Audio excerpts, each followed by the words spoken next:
Hola a todos y bienvenidos a la Zona Sin Respuestas. El día de hoy estoy con Gaby. Hola Gaby. Hola.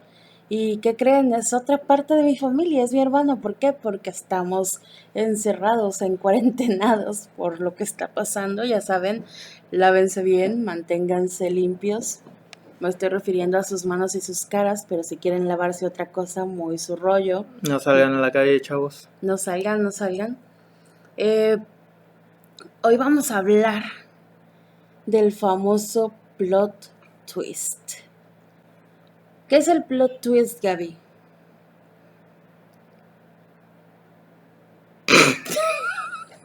Coño, ¿qué? Coño, Ah, la no. verga. Pues no lo digas, ya lo digo. Es que no sé cómo decirlo de una manera que no resulte trivial, ¿sabes? El plot twist o vuelta de tuerca es... Estoy ensayando. Sí, Obviamente vamos a sí. cortar todo esto. Ok. El plot twist o vuelta de tuerca es cuando al final o cerca del final de una historia ocurren... ocurre. Tranquilo. El plot twist o vuelta de tuerca en español es cuando al final o cerca del final de una historia ocurre un giro inesperado en la trama que sorprende al lector y cambia su perspectiva de la historia. Así es. El plot twist siempre está cerca del final. Es que estoy pensando si hay alguna novela que haya leído o alguna película en donde nos sorprendan plot twist con plot twist, con plot twist. Digo, que no sea esa de no otra película, no otra película de miedo, porque esas son como parodias en donde realmente ya el plot twist ya lo esperas, lo ves venir. Viene el espectro este horrible con la cara horrenda y de pronto el negrito de la película le pone una bolsa en la cabeza y órale, ¿no? Bueno, que yo recuerde, todos los plot twists que he visto generalmente se ubican cerca del final o al final de las historias precisamente porque siguen esta tendencia, digamos, que marcó Poe, ¿no? Que Poe lo que dice es que los cuentos, las historias deben escribirse con miras al final, que va a haber un desenlace sorpresivo, ¿no? Ujú. Se me hace muy interesante que hables de lo de Poe, ¿no? Porque sobre todo él fue digamos que el padre de lo que sería la novela negra o la novela de detectives también, de aventuras. Y en las novelas de detectives, por ejemplo, las de Agatha Christie o las de Conan Doyle. Conan Doyle, siempre se hace este giro de tuerca al final en donde tú vas acompañando al detective, A lo largo de la investigación, sí. pero al final, o sea, no tienes ni puta idea de qué está pasando, pero el detective de pronto vio una uña enterrada en un lugar extraño o que tal cosa era de tal color y ya te saca toda una historia de lo que realmente pasó, ¿no? Y entonces todo lo que tú pensabas te lo revuelve ahí. Sí, la clásica maniobra de Sherlock Holmes. Ujú. Que por cierto lo has estado viendo, ¿no? Sí. La de la Este Netflix, BBC, chavos, recomendado. ¿sí? Me gusta por David Cumberbatch, pero bueno, ese ya es mi rollo. ¿Están todas Se las llama David. temporadas? No, no es David, es Benedict. Ve, está bien loca.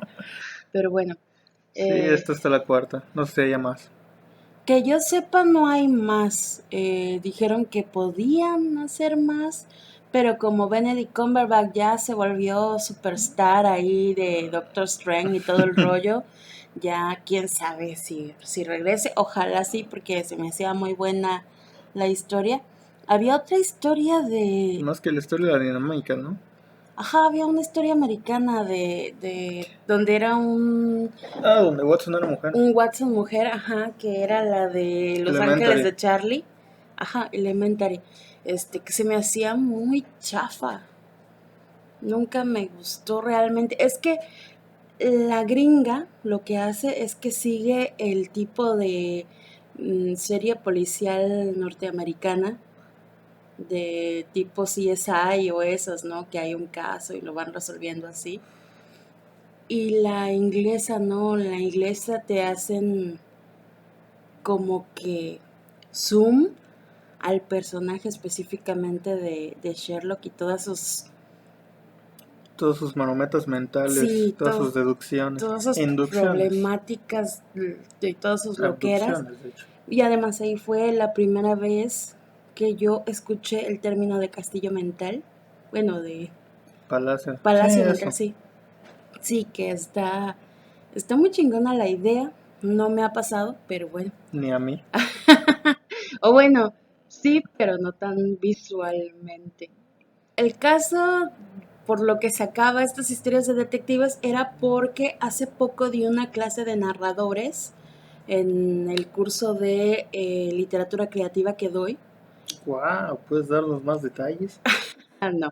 Ok. Eh, y Conan Doyle lo que usaba era un narrador en primera persona, pero se llama narrador testigo. Es decir, no, normalmente el narrador en primera persona es el personaje principal, Ujú. pero el narrador testigo es más bien el secundario.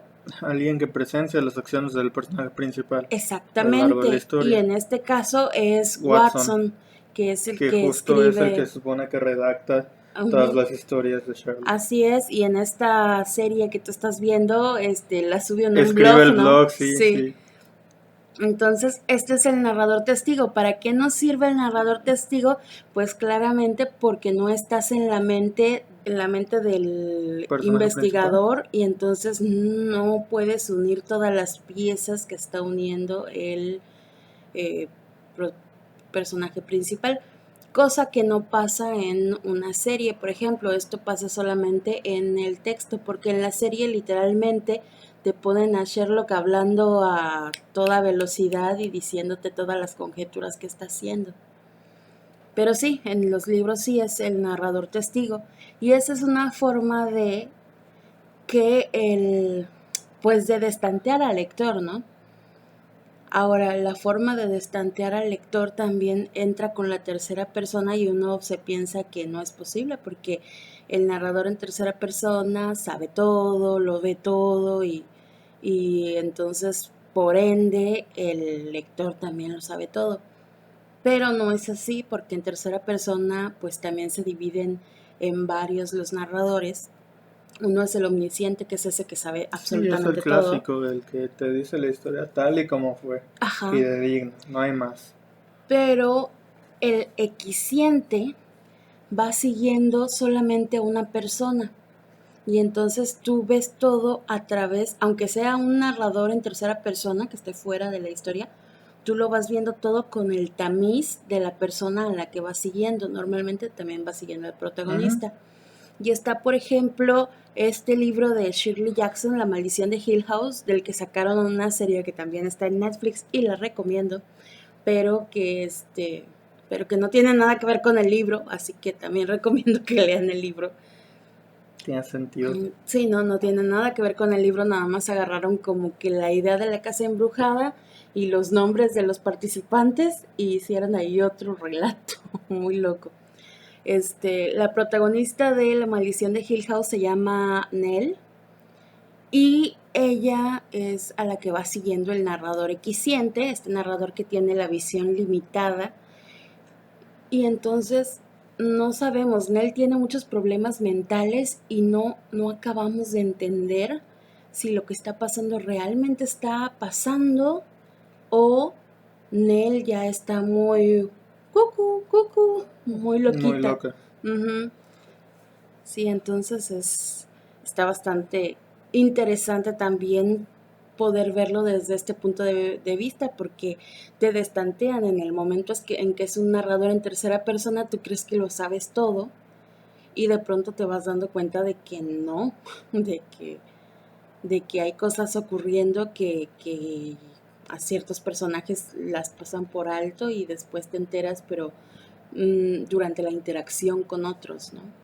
Básicamente el narrador equisciente es lo mismo que el narrador protagonista, solo que es la diferencia de que una persona te esté contando su historia a que una persona que no tiene relación te esté contando la historia desde la perspectiva del protagonista. Sí, exactamente. Entonces, estas son las dos grandes formas de narrar y de poder confundir al lector para darnos el plot twist. Hay escritores y yo supongo que también guionistas magistrales que lo hacen desde la omnisciencia, darte el plot twist y dejarte con la cabeza hecha toda mierda de que cómo pasó esto, ¿no? Pero normalmente pasa con esos dos Sí, y normalmente pasa mediante el juego con una perspectiva limitada. así es. Y bueno, encontramos algunos pues vueltas de tuerca como más generales. Por ejemplo, cuando eh, vamos a vencer al villano al final y creemos que venciendo al que nosotros creemos que es el villano, todo se va a componer y lo derrotas y resulta que el villano estaba tratando de salvar al mundo de una que otra forma. Entonces, el que la caga es pues el El protagonista. protagonista, ¿no?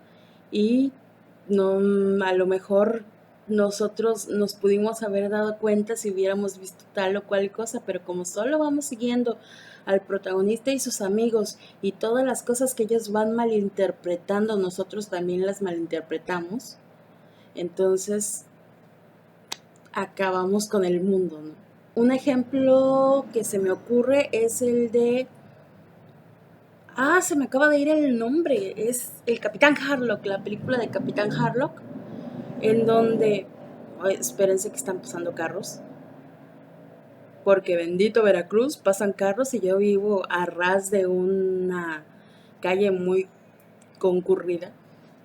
Pero sí, en el Capitán Harlock quieren encender el reloj del fin del mundo y esto lo encienden colocando como bombas en lugares estratégicos de la galaxia, como para reiniciar el, justamente la galaxia, ¿no? Y que todo vuelva a ser bonito y toda la Tierra vuelva a florecer, digamos, porque está toda destruida. Destruida, Ajá. inhóspita. Sí, y pues no nos damos cuenta hasta casi al final justamente que sí, el reloj del fin del mundo busca reiniciar todo, pero lo iba a reiniciar literalmente destruyéndolo, no como Harlock se lo había vendido a todos los que lo seguían. A su tripulación. Ujú.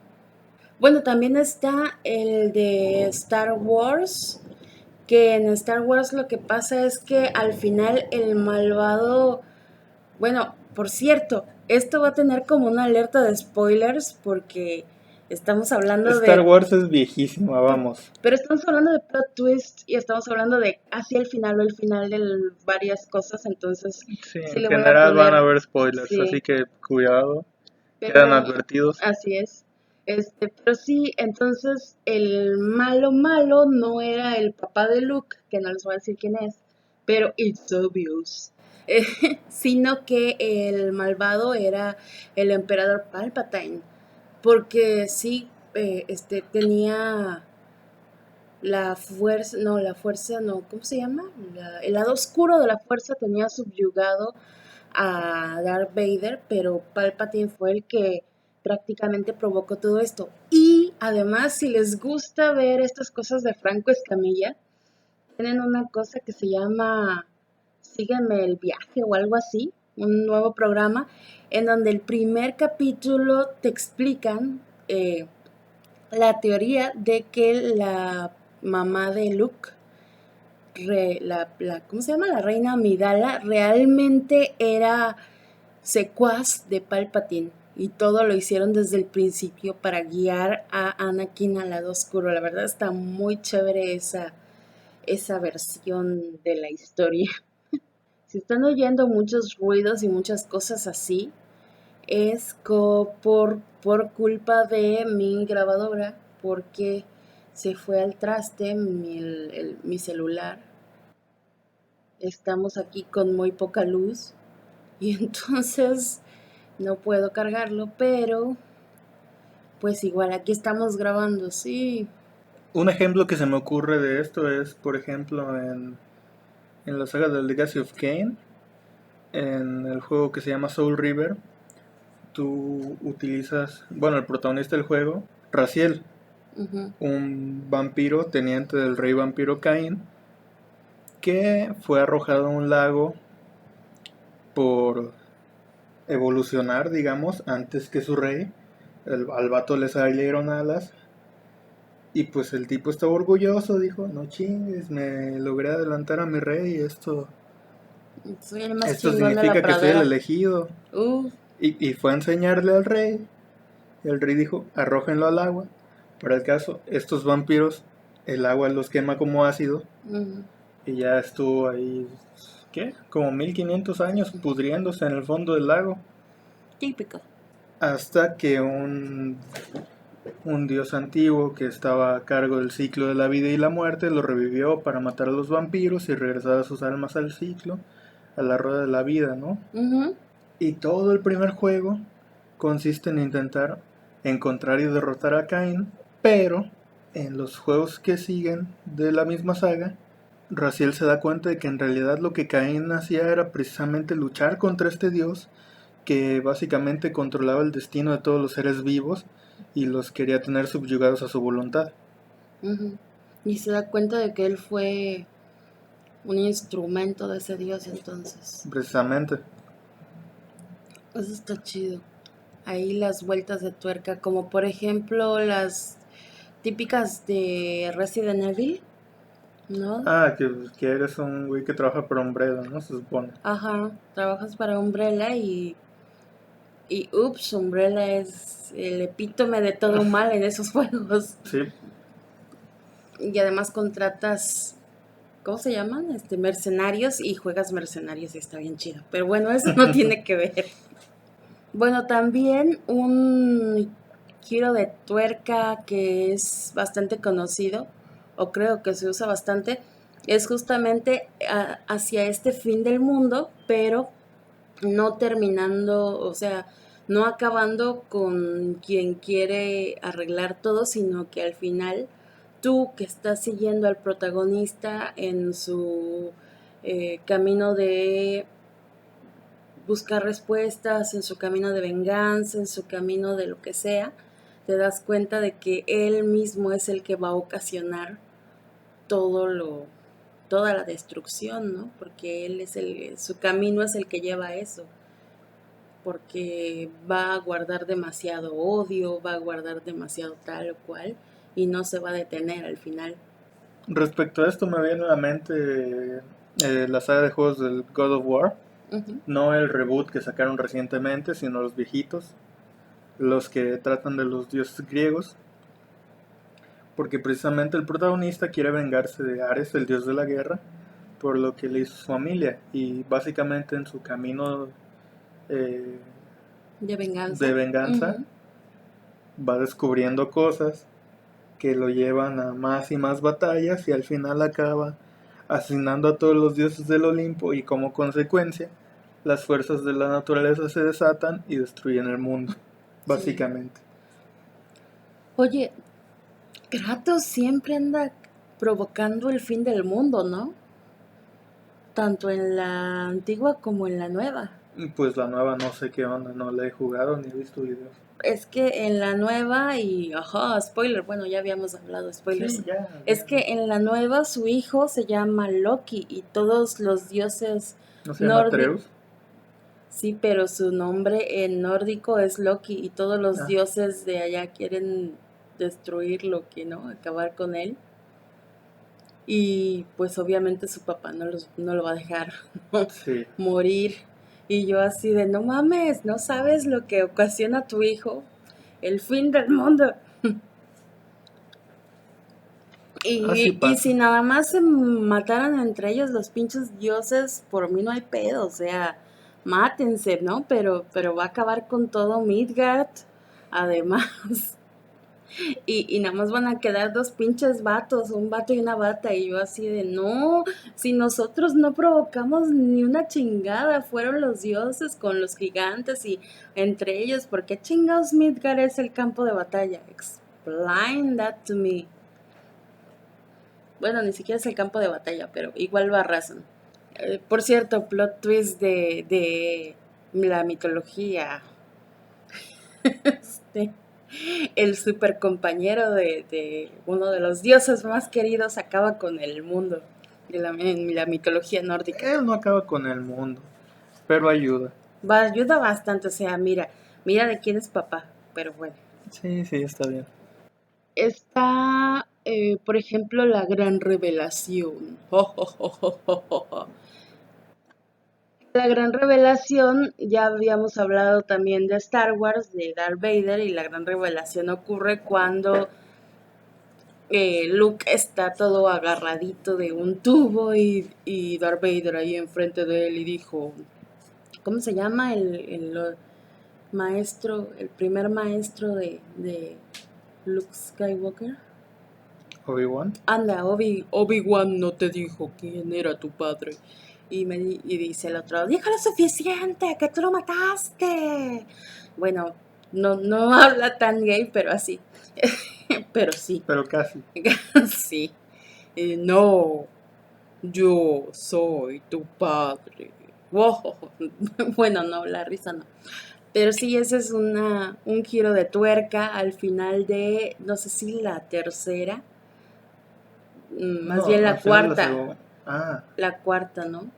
¿es al final de la cuarta? O de la quinta, no lo sé, todo está bien revuelto en esas historias, Yo porque tampoco la lo sé. primera para mí es la cuarta y luego resulta que no era la cuarta, era la primera. No, más bien, luego resulta que no era la primera, sino que era la cuarta porque metieron la 1 y la 2 y la 3 después, entonces para mí es un relajo eso, pero ustedes, gente seguidores de Star Wars, seguramente sabrán. Un giro de tuerca de la gran revelación que se me ocurre a mí es el que ocurre precisamente al mero final de la trama del juego Infamous, donde tú eres un mensajero que por hacer del destino resulta que lleva una bomba que te da superpoderes y destruye casi media ciudad, y pues te da superpoderes eléctricos, y toda la trama del juego eh, pues trata sobre intentar comprender quién te envió ese paquete, por qué, y pues poner bajo control todo lo que está pasando en la ciudad, ¿no? Ujú. Y al final del juego, el jefe de la facción enemiga, digamos, revela que es el protagonista que volvió en el tiempo para prepararlo para una catástrofe que se avecina. Sí, entonces si le estuvo dando sus buenos guamazos todo el rato, pues es porque te quiero, cabrón. Paz, paz, paz. Ándale, así, amor duro. Su máquina. Y bueno, está por ejemplo este plot twist en donde el protagonista parece que va ganando y todo va muy bien y él va descubriendo cosas y de pronto empieza a pasarle todo lo malo como siempre, pero ya sabemos que el protagonista siempre sobrevive, ¿no? Al final, porque si no, pues no sería el protagonista. Y de pronto, ¿qué es lo que pasa? Game of Thrones, Chapter 1, digamos, el primer libro, que culmina con la muerte del que todos creíamos que era el protagonista, pese a que este libro está escrito en primera persona, pero a varias voces. Es decir, cada capítulo tiene el nombre del personaje que es el que está narrando en primera persona. Y esa es la manera de George R.R. Martin de estantearnos.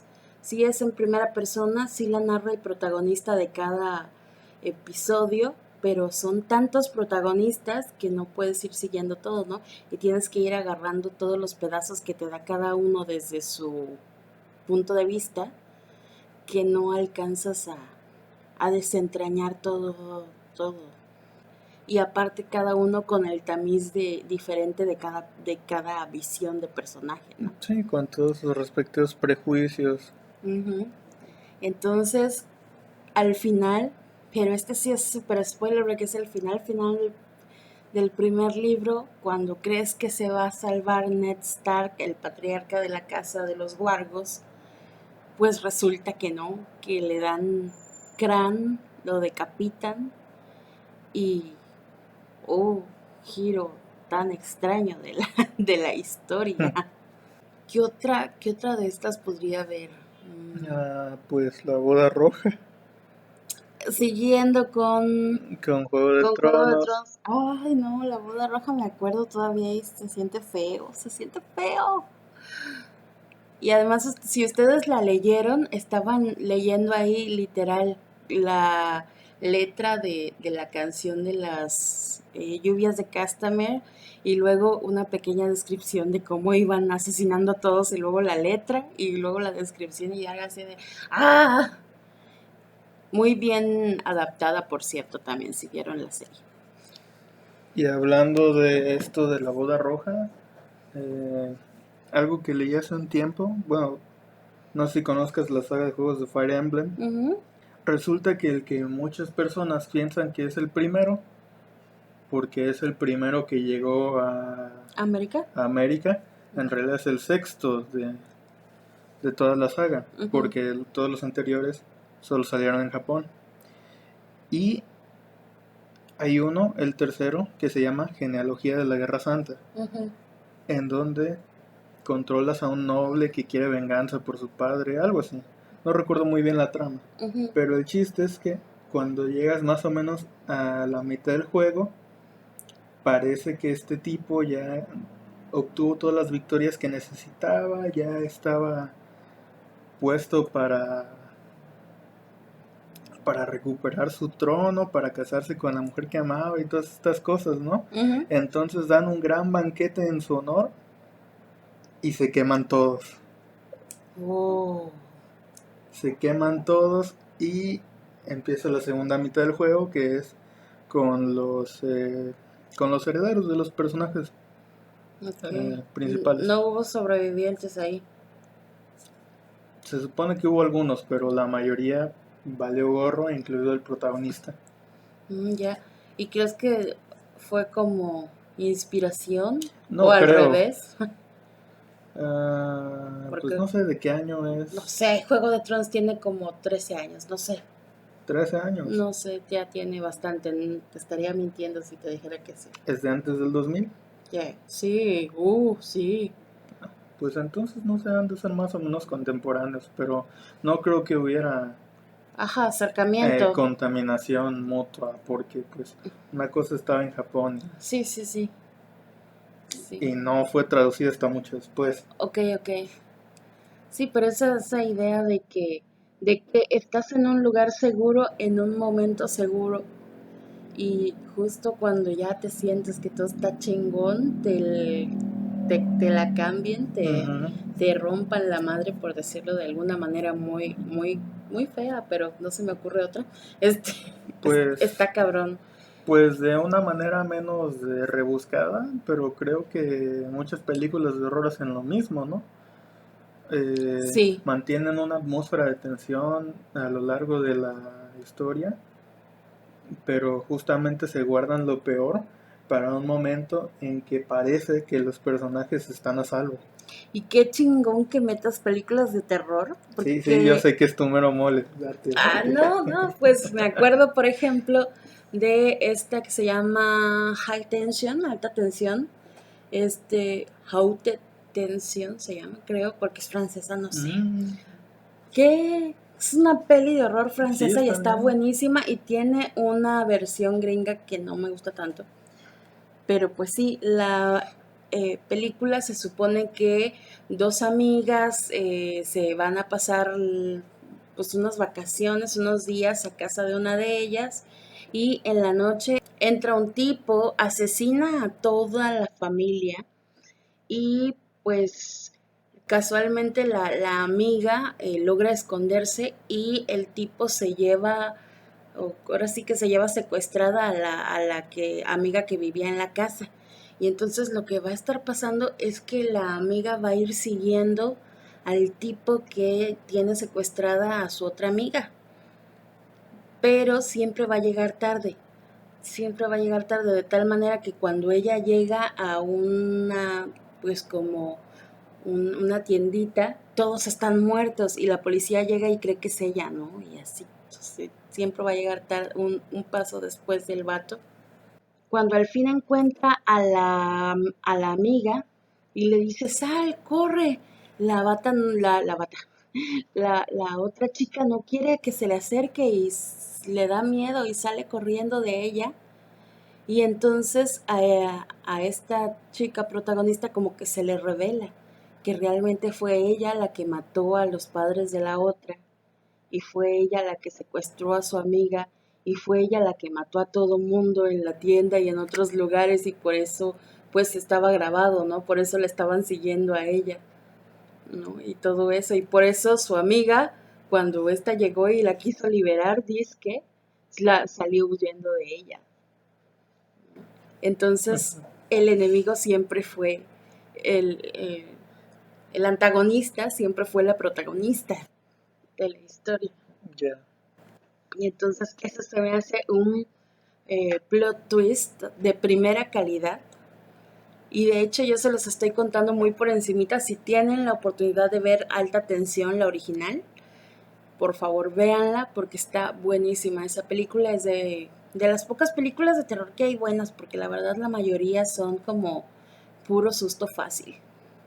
Otro, bueno, ¿Ejemplo? otro ejemplo, no de esto, sino Ujú. otro tipo De de plot giro de twist. tuerca que se me Ajá. ocurre, por ejemplo, tiene que ver con el juego entre los lugares, no tanto entre los personajes o entre las perspectivas. Un ejemplo es, lo que muchos conocen seguramente, el planeta de los simios. Ah, sí, es cierto.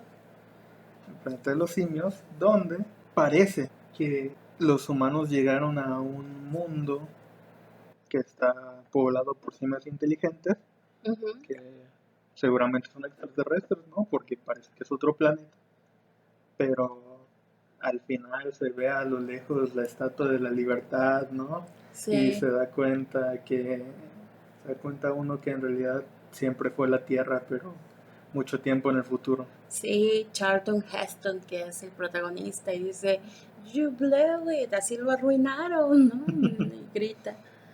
Sí, sí, muy buena muy buena ese ejemplo.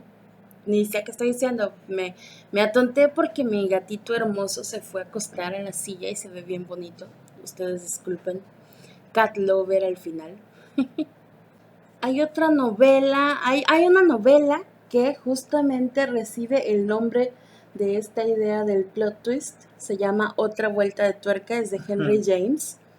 Y me remite otra vez a esta idea de que había dicho con La Maldición de Hill House, con que ocurre con él, en donde vamos siguiendo a la protagonista, que en este caso es una institutriz que llega a una casa, bueno, un castillo, casona vieja, que está en medio de un bosque y de prácticamente de la nada, donde la contratan para ser institutriz de dos niños pequeños. Y pues, tipo Jane Eyre, el dueño de la casa no está, nada más está el ama de llaves y ella y algunas otras sirvientes, ¿no? Y vamos viendo cómo los niños angelicales y muy lindos y muy amables a los ojos de esta mujer empiezan a volverse seres horribles y seres que están contactando con fantasmas o convocando a demonios o haciendo cosas extrañas, pero solamente a los ojos de la protagonista. Aquí el problema es que nosotros vemos todo a través de los ojos de la protagonista, entonces al final no sabemos si realmente está ocurriendo algo así sobrenatural en ese lugar o simplemente la protagonista ya se volvió más loca de lo que ya estaba, ¿no?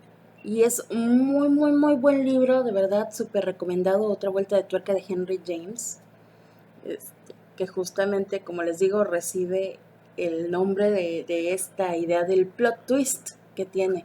Y entonces luego tenemos el Deus Ex Machina. ¿Puedes explicarnos en general qué es el Deus Ex Machina? Para empezar, la locución viene de Del latín y significa el dios en la máquina, que básicamente se refería a algo del teatro. Sí, en teatro lo que pasa es que había unas maquinarias, o sea, ya cuando el teatro se hizo un poco más Más elaborado, elaborado, sí, había maquinarias tremendas en tras donde bambalinas, ¿no? así es toda Ujú. la tramoya y todo esto. Y por ejemplo, Deus Ex Machina, un Deus Ex Machina conocido en teatro ocurría con Medea mata a sus hijos y van a pues destruirla, van a castigarla y de pronto viene un carro que le mandan los dioses y se la llevan y así se salva, ¿no? Al final, esa es la forma de salvarse. Y ese es uno de los primeros Deus Ex Machina. Pero bueno, síguenos explicando ya bien qué es. Pues la idea general ya está ahí, ¿no? Básicamente hay un problema en la trama. Alguno de los personajes, sea protagonista, antagonista, lo que sea, tiene un problema en la trama que parece irresoluble y al final se resuelve de una manera poco creíble precisamente porque es como si la ayuda viniera del cielo, ¿no? Es que estaba pensando, por ejemplo, en el fin, El fin, donde el fin del mundo o el fin, algo así se llama, The End, ¿no? ¿de qué trata? Es donde ya está el arrebatamiento en la tierra, entonces se llevan a todos los buenos con unos rayitos de luz. Y entonces, Es la comedia esta toda sí, mensa. Este es el fin. este es el fin, eso. Y entonces dejan a la gente mala, ¿no? Prácticamente todos los actores se quedan ahí en la tierra y salen los demonios, ¿no? Y empieza a haber desastres naturales y todo esto. Y al final, cuando ya se están enfrentando al diablo, como hacen algo bueno, los levanta un rayito, ¿no? Y Sí, se redimen. sí, este, que Y es ya más desde bien, el cielo cae un rayo y se los lleva. sí, y el rayo que se los lleva, se me ocurrió que podía ser un Deus Ex Machina, no. Creo que en la película ya le habían puesto precedente, ¿no? Sí, tienes razón. Entonces no viene como algo completamente súbito, porque el Deus Ex Machina precisamente tiene estas características de ser algo súbito, Ujú. sin precedente, que pasa literalmente por la obra y gracia del Señor o de los señores sin Ujú. que crean en, Ay, en la obra artística, no sé, entonces, en la obra literaria. ¿cuál sería un ejemplo?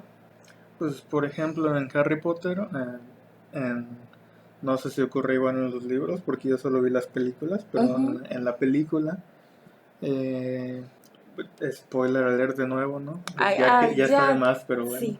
eh, Le dieron cuello al viejito, ¿no? Y entonces le deja en A, su testamento, a Dumbledore.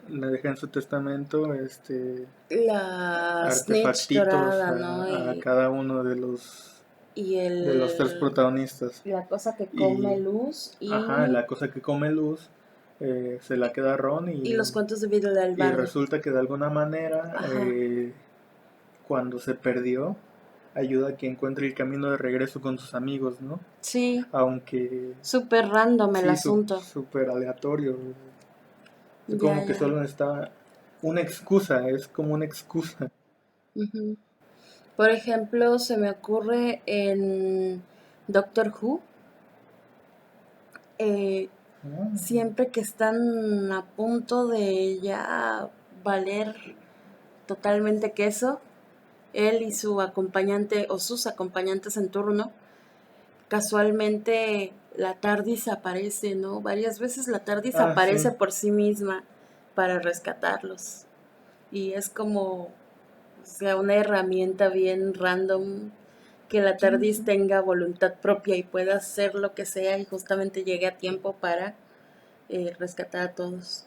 Pues sí, creo que cuenta. Es una idea que sí se explora y que precisamente pasa muchas veces, entonces de alguna manera tiene precedente, ¿no?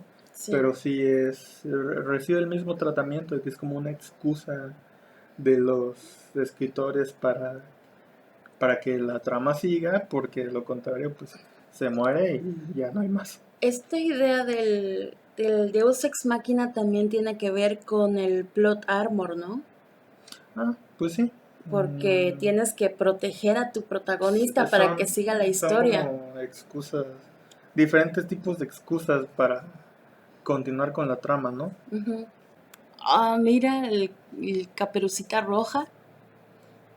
Caperucita Roja tiene un plot twist inmerso al que puedes llegar solamente si no estás leyendo el todo de manera omnisciente. Explícate. Sí, sí, si estás leyéndolo desde el punto de vista de Caperucita y de pronto llegas y tu abuelita está ahí Ah, sí, que el lobo es la recostada, abuela, ¿no? sí, y resulta que el lobo es la abuela y te quiere comer.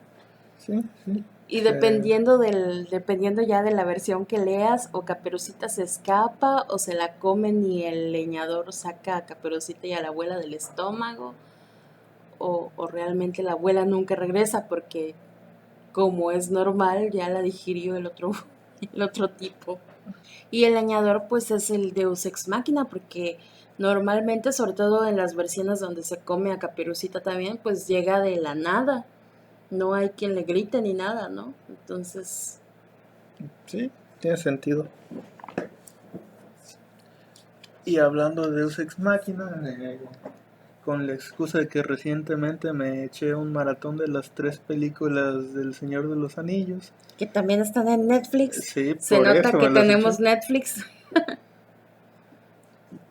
Justamente, pues las águilas de Gandalf, Ujú. que son también una excusa para, en algunos casos para continuar la trama y en otros pues como para ya darle un final conveniente, ¿no? Porque Ujú. en un caso llegan cuando Gandalf fue atrapado por Saruman en En la una cima torre. de la torre de Isengard. Isengard Ujú. y pues llegan para liberarlo, ¿no? Ya se tira y vuela en el águila lejos. Y también al final, ¿no? Al mero final, cuando Ujú. ya en el monte de la muerte, se llama, en el monte Mount del Doom. destino, Ajá. el monte del destino está siendo consumido por la lava y ya parece que no tiene esperanza de escapar Frodo y su mayate. Frodo y Sam, por favor. Sam se casó con Rosita.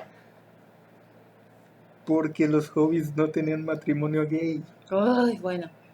Bueno, dejen su opinión en los comentarios. Cuando parece que ya no hay esperanza de que escapen, Ujú. llegan de la nada las águilas.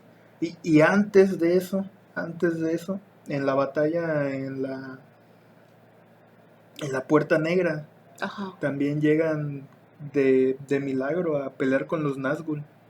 Ah, sí. Ya les estaban partiendo todo lo que se llama cara Ujú. a este ejército combinado de Rohan y lo poquito que quedaba de Gondor. Sí. Cuando de repente llegan las águilas a pelear con las cosas estas, no se llaman Nazgûl, ¿verdad? Los Nazgûl No, son los los Nazgûl humanitos que sí. montan a las cosas Sí, voladoras. los Nazgûl son los portadores del anillo. Y las cosas voladoras, ¿cómo se llaman? ¿Quién sabe?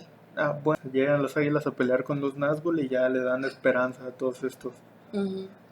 que están distrayendo básicamente a Sauron. Sí. Sí, se ve bien épica esa parte así de por Frodo. Y los dos primeros que se lanzan detrás del rey, Son Merry Pippin. Merry y Sí, Pippin, sí, sí, sí. son la onda. Ya luego todos los demás los adelantan. Pero bueno, entonces son como un montón de ejemplos que hay de plot twist. Y es justamente esta idea de que De ya, jugar con las expectativas del lector o el sí, televidente o lo que sea, ¿no? sí, porque Porque justo en la literatura canónica, pues sí, el protagonista pasa su ciclo, digamos, y llega al final y vence. Y es como algo muy lineal y el viaje entonces, del héroe es relativamente predecible. así es, y entonces por eso sobre todo la literatura moderna, digamos, y ahora, pues como dices, prácticamente todas las cosas de terror, este, tienen que jugar con con estas perspectivas, ¿no? Ujú. Sí, todo el plot twist es básicamente un juego con las expectativas. Ujú. Juegas, bueno, tienes la expectativa de que tu narrador es fidedigno y de repente no, resulta que estuvo loco todo el tiempo o que solo conocía parte de la historia. Tienes la expectativa que el bueno va a vencer al final porque así ha sido siempre y pues resulta que no, esta vez no vence y pasan otras cosas. Ujú. Tienes la expectativa de que, digamos, todo lo que pasa en la historia va a seguir un orden lógico y cuando se encuentran con este problema irresoluble resulta que no, llegan las águilas o Sí, llega Ron o lo que sea, ¿no? sí. Yo regreso, por ejemplo, a Star Wars y tengo un amigo menor que yo, pero no voy a decir mi edad, que vio las películas en orden. Ah, el episodio 1 primero y el Sí, 6 al final, ¿no? sí, y entonces él estaba así todo Team Anakin y al final, pues lo que ocurre, ¿no? Que de Ujú. hecho el tipo se spoileó como un poquito antes de ver la última película y ya ahí fue cuando dijo, ¡oh! Y pegó el grito en el cielo, ¿no? De que el malo era el protagonista justamente, ¿no? Cómo subviertes las expectativas. Yo creo que eso es toda la idea de Juego de Tronos. Juego de Tronos, todos los libros se la pasan subvirtiendo expectativas. Ujú. Es la idea. Por eso tenemos plot twist, más plot twist, más plot twist. Ahí sí, eso es como un... un Y al final te subvierte las expectativas que él mismo causó porque te lo se vende a sí mismo como una novela de fantasía baja, una saga de Ujú. fantasía baja con un enfoque súper político acá, maquiavélico, ¿no? Sí, Y de todas formas va a acabar en dragones, peleas con el ejército de los muertos y todas así esas es. chingaderas que Sí, al fin de cuentas es lo que nos gusta de la fantasía, ¿no? sí, sobre todo de la alta fantasía, estas grandes guerras entre seres mágicos, mitológicos pues criaturas extrañas, ¿no? Ujú. Sí, pues amigos, hemos llegado con esto al final de nuestro podcast del día de hoy. Como todos los domingos, ya saben, se supone que a las 10 de la mañana siempre se sube esto, pero se acaba subiendo un poquito más tarde Así pasa. en YouTube, pero nos pueden buscar en Spotify como Zona Sin Respuestas, en Apple Music, en ¿cómo se llama? Google Podcast. eh, y en Breaker y en un montón de lugares. Ya saben, aquí en las descripciones, si nos están viendo en YouTube, en la descripción están varios lugares en donde pueden ir, descargarse el podcast y escucharlo después. Y yo fui Cassandra. Yo fui Gaby. Y nosotros nos vemos el próximo domingo, no sé con quién, no sé si vaya a estar yo sola, pero lo que sí sé es que les voy a traer un tema igual de interesante, porque la neta sí está chido, así como platicar de estas historias épicas, locas y divertidas. Bye bye.